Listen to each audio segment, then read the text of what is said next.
আসসালামু আলাইকুম। কেমন আছেন সবাই? আশা করি সবাই ভালো আছেন। তো আপনারা জানেন আজকে কিন্তু বাংলাদেশ বনাম নেপাল ফুটবল ম্যাচ আছে।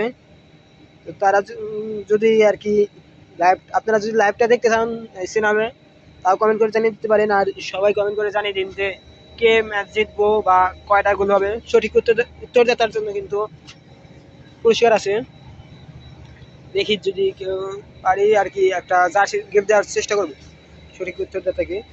তো সবাই আর কি কমেন্ট করে জানিয়ে দিন কে ম্যাচ জিতবে বা কে গোল করবে। গোল করার ওইটা নয়, বাদ দিলাম কে কয়টা গোল হবে আর কি, কে ম্যাচ জিতবে। যে সঠিক উত্তর দিতে পারবে তার জন্য আর কি পুরস্কার আছে। আর যদি লাইভটা লাইভ দেখতে চান, সরাসরি দেখতে চান, তাও কমেন্ট করে জানিয়ে দিন, আমি চেষ্টা করব। এই ছিল ভিডিও। সবাই চ্যানেলটি সাবস্ক্রাইব করে পাশে থাকবেন। ধন্যবাদ সবাইকে। আসসালামু আলাইকুম।